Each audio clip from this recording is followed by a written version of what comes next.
Democracy is a government in which all the people participate, in which the interests of the people reign supreme, in which their country's sovereignty, their country's honor is at the top.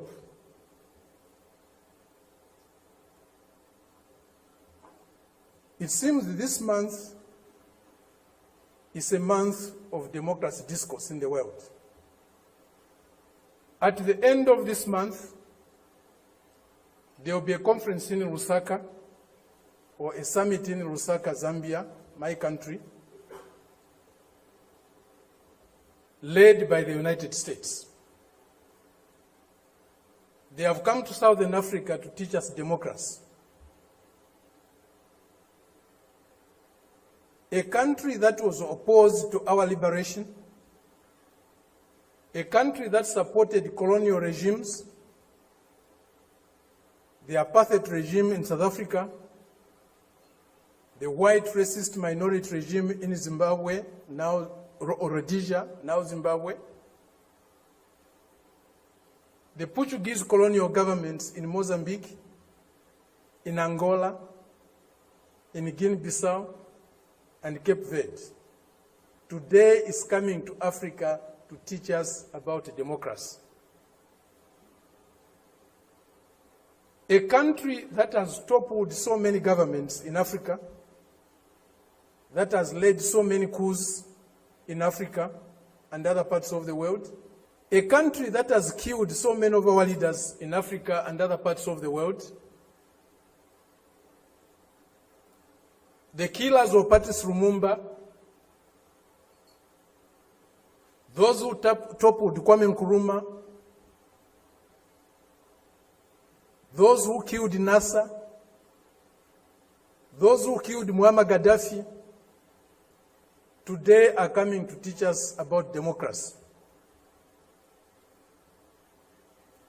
A country that has been built on brutal force, on enslavement of other human beings, on the humiliation of Africans, the exploitation of Africans, the plunder of Africa, today is coming to teach us about democracy.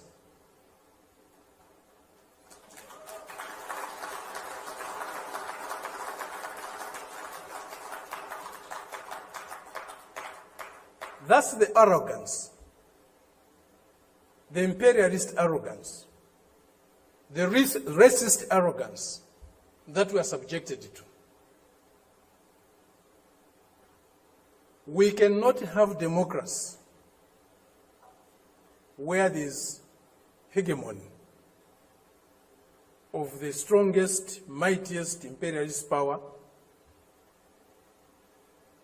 We cannot have democracy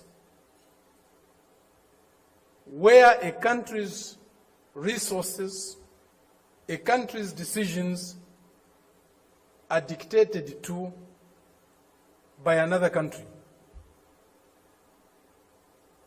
A country that is dominated by another country cannot be democratic. A country that lacks sovereignty cannot be democratic. A people that cannot decide for themselves cannot be democratic. A colony, a neo-colony cannot be democratic. That's why today, even at the United Nations, membership is on the basis of sovereignty. Only sovereign nations can be members of the United Nations, because only sovereign nations can decide for themselves. A colony cannot be a member of the United Nations. It's not by accident. It's not a mistake. If you have no respect for the dignity of others, if you have no respect for the sovereignty of other countries, you cannot claim to be a champion of democracy.